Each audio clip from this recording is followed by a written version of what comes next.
Hi, this is Pete Madsen, and I want to talk to you today about buying your first acoustic guitar. Even if you've already bought an acoustic guitar, I think this is valuable information because I see a lot of beginning students who come in with guitars like this one. This is a Dreadnought steel string acoustic guitar.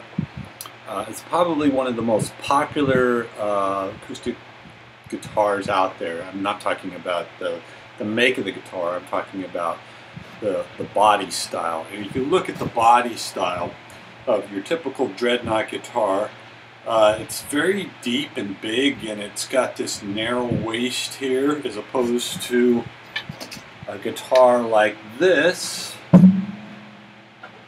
where you can see the waist of the guitar is tucked in more right here.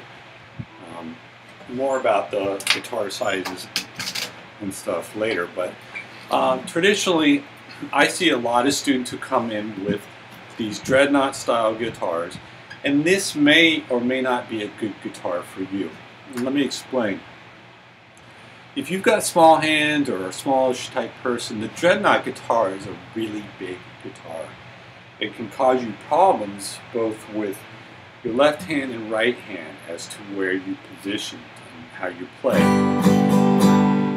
The Dreadnought guitar is known for having a big boomy sound, which sounds great, especially when you're strumming like that. But it's not necessarily the easiest guitar to play. It's a deeper guitar. And I say deeper this way. If you look at the guitar I was just holding, by the way, this is a Martin OM size guitar. I think you can kind of see there that the guitar, this guitar is much deeper body, and this guitar is a much narrower body. And this is important for when you are playing the guitar and you're sitting down, and let's say your elbow gets forced out this way with this deeper body guitar. It can make for kind of an uncomfortable position, and later on maybe to some back issues. Everything sort of starts with the neck and goes down, and if your arms are forward, it can cause you some back problems. I want to tell you this stuff because on your first acoustic guitar should be something you're comfortable playing, especially if you're new to the guitar and you're just learning how to play guitar. You got to give more thought to the size and playability of your guitar than I think the sound. Sound is not as important. A smaller body guitar probably works better for you. Now, before I talk about small body guitars, here's the other kind of guitar I see a lot of.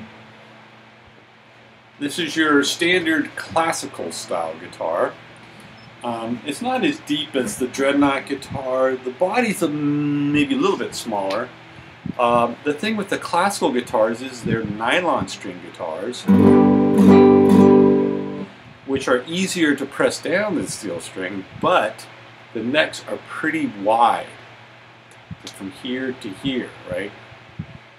So if you've got small hands and you're trying to make a G chord, this guitar can be a little tough for you.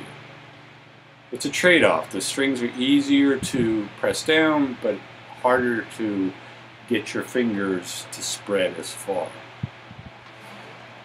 So the guitar I was comparing the Dreadnought to, this is a Martin OM28. And in my mind, it has plenty of sound. It's a good sized guitar. It's still got a big, pretty bassy sound to it. This particular guitar has a little bit of a chunky neck. I like my necks like that. But I've been playing for a while too. This might not be the best first guitar for you if you're just starting guitar. But the size, the body, the size, this size, I think is a good shape. And there's a lot of guitars out there that are made in this either OM or triple O size. The size is called triple O. Now Martin has designated their guitars as being the D, which is the Dreadnought size, the triple O, the double O, and a single O. And I have a double O here. For comparison, you see it's a little smaller than the triple O, the OM. Also, the scale length, the distance between here and here, is a bit shorter. And what that means is the strings are actually a little easier to press down. Now this guitar doesn't have as big or boomy sound as the Dreadnought, and if you're a dyed-in-the-wool strummer, this might not be the guitar for you. But it's great. It's a great finger picker. I know I'm not doing it right now, but and that scale length that's a little bit shorter it means it's a little bit easier to press down the strings. So there's some thought to that. You can even go smaller with the O size guitar, O, double O, triple O. And different companies have their designation as for the size of the guitar. What I really think you need to do, though, if you're shopping for an acoustic guitar, and particularly if it's your first guitar, is to give some thought to the body size, shape, and also the neck size and shape. You may not know because you've never played guitar before whether the neck's too big or too little, but just try a selection of guitars, and if you know one or two chords, you can just see what makes it easier. In the beginning of your guitar playing career, I think it's more important that the guitar be easier to play than sound great. So those are my 2 cents about buying your first acoustic guitar. Good luck.